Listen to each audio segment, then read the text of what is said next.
Halo, assalamualaikum. Dalam video ini kita akan melihat bagaimana ketentuan penghitungan PPh pasal 21 masa pajak terakhir.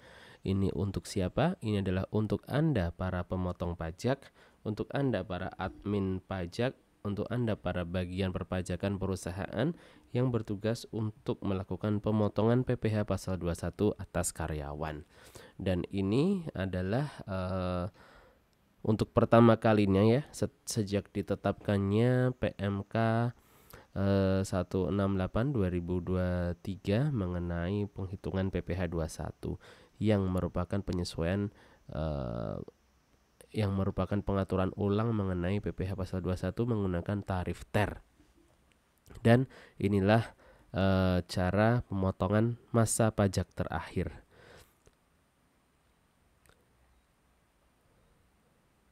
Jadi ini adalah kami ambil dari buku yang kami susun ya, buku yang disusun oleh Tips Pajak Media.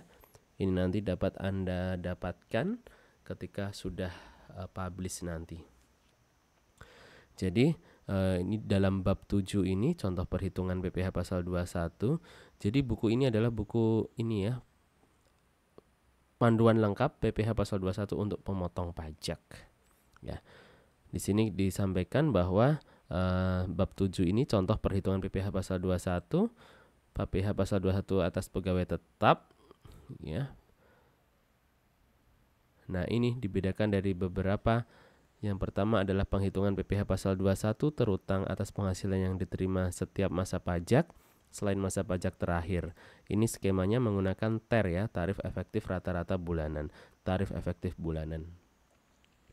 Kemudian penghitungan kembali PPh pasal 21 terutang atas penghasilan yang diterima atau diperoleh dalam 1 tahun pajak atau bagian tahun pajak yang digunakan sebagai dasar pengisian bukti pemotongan PPh pasal 21 pada masa pajak terakhir. Nah, inilah nomor 2 ini yang akan kita bahas ya. Masa pajak terakhir dalam konteks ini adalah Desember tahun 2024. Jadi ketentuannya adalah seperti ini. Penghitungan PPh pasal 21 setiap masa pajak selain masa pajak terakhir, dan yang kita akan bahas ini penghitungan PPh pasal 21 masa pajak terakhir. Untuk masa pajak terakhir atau Desember dalam case ini PPh pasal 21 dipotong sebesar selisih. Nah, ini kata kuncinya adalah ini.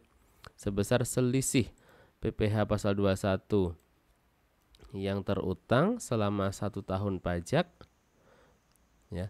Selisih PPh pasal 21 yang terutang selama 1 tahun pajak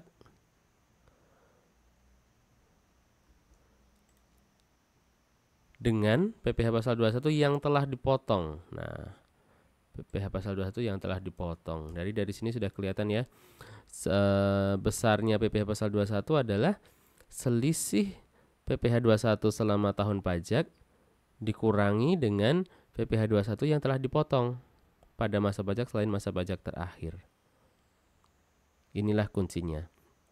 Ketika Januari sampai November itu pemotongan adalah menggunakan PPh pasal 21 bulanan dengan TER, tarif efektif rata-rata, maka khusus untuk masa pajak terakhir ini beda. Perhitungannya adalah kita hitung dulu tahunannya, lalu dikurangi dengan PPh 21 yang setelah dipotong atas pegawai bersangkutan. Gitu ya. Ini contohnya seperti ini. Tuan A bekerja pada PT Z. Tuan A berstatus menikah dan tidak memiliki tanggungan. Selama 2024, Tuan A menerima atau memperoleh penghasilan sebagai berikut. Ini penghasilan Tuan A. Kita membicarakan karyawan adalah Tuan A. Bulan Januari sampai November sekian-sekian. Ya. Gaji, tunjangan, THR, bonus, uang lembur, premi JKK dan CKM. Sehingga penghasilan bruto adalah yang bagian kanan ini. Ini penghasilan brutonya. Di sini terlihat ya, brutonya adalah 450.960. 450.960.000 rupiah.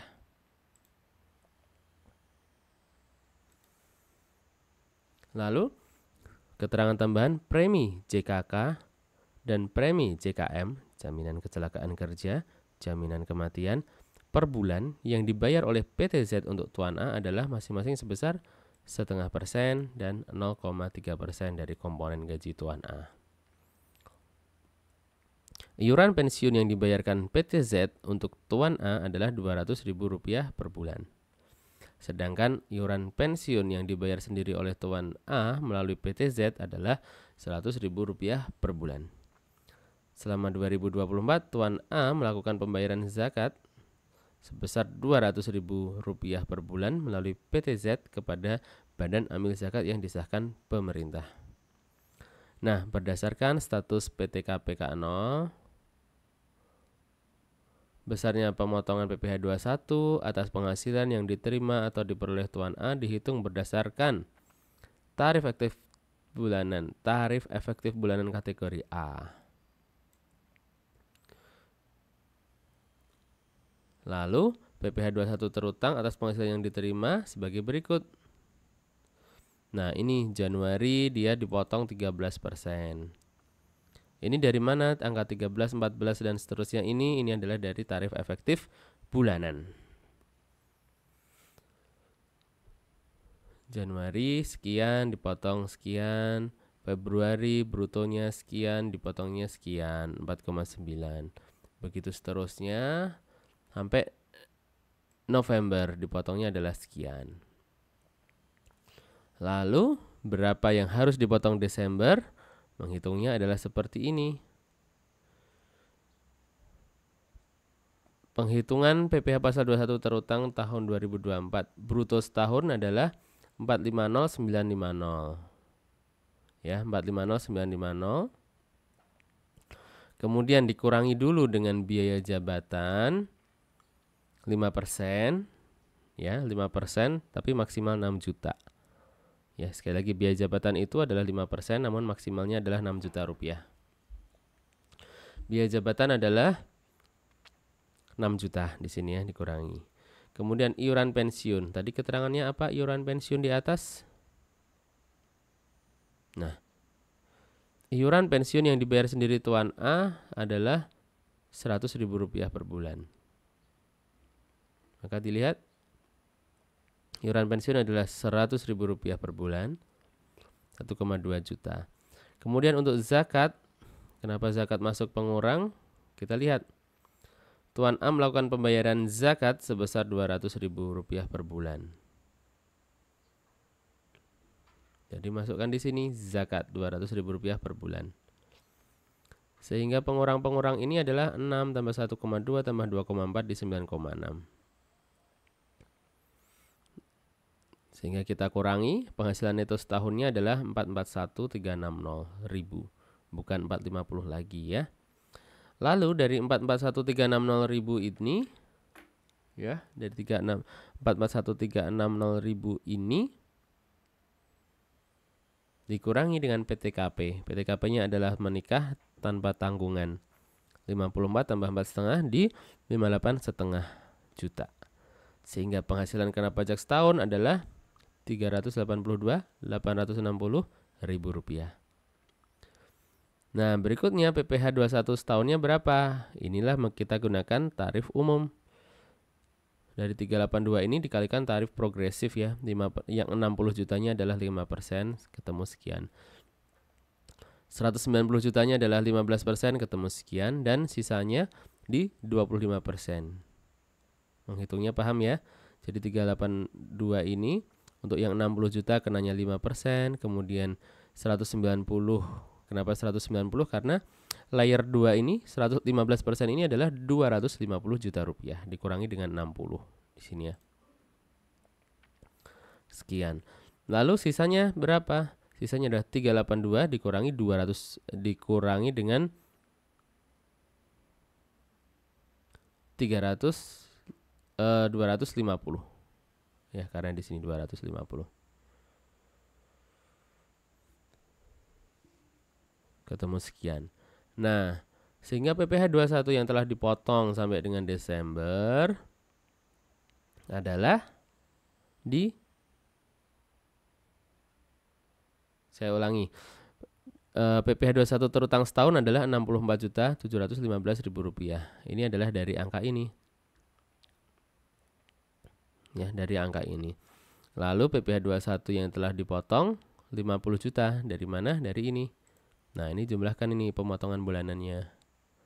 Ya, 50 juta. Sampai mana tadi? 50 juta 120. Sehingga PPh pasal 21 yang harus dipotong pada bulan Desember adalah di 14.595.000 rupiah. Nah, berikutnya seperti ini. Pada masa pajak terakhir, yakni Desember 2024, PTZ harus memotong PPh pasal 21 Tuan A sebesar 14.595.000 rupiah dari ini, dan memberikan bukti potong PPh pasal 21 untuk tahun pajak 2024 kepada Tuan A paling lambat akhir bulan berikutnya setelah masa pajak terakhir, yaitu Januari 2025. Berikutnya, Tuan A wajib melaporkan penghasilan yang diterima atau diperoleh dari PTZ dalam SPT tahunan tahun pajak 2024. Lalu PPh pasal 21 yang telah dipotong oleh PTZ untuk masa pajak Januari sampai dengan Desember 2024 sebesar 64.715.000. Ya, ini dari mana? Ini dari ini. 6715.000 ini merupakan kredit pajak dalam SPT tahunan tahun pajak 2024 untuk Tuan A. Begitulah pemirsa ketentuan mengenai bagaimana menghitung PPh pasal 21 masa pajak Desember. Ketentuannya adalah seperti ini. Namun Anda juga tidak perlu repot-repot karena kami juga telah membuatkan tools yang untuk memudahkan perhitungan ini. Toolsnya ya telah kami buatkan tampilannya sehingga Anda bisa melihat dengan detail tampilannya seperti apa. Silakan kunjungi deskripsi di bawah video ini. Itulah cara menghitung PPh pasal 21 masa pajak terakhir atau Desember 2024 mengenai ketentuannya. Semoga bermanfaat. Apabila ada yang masih ingin ditanyakan, silahkan tuliskan di kolom komentar YouTube di bawah ini atau kunjungi kanal media sosial kesayangan Anda. Kami ada di YouTube, ada di Instagram, ada di Telegram, ada di TikTok, dan juga website. Sekian, semoga bermanfaat. Salam sehat dan salam sukses selalu dari tipspajak.com dan Tips Pajak Media. Wassalamualaikum warahmatullahi wabarakatuh.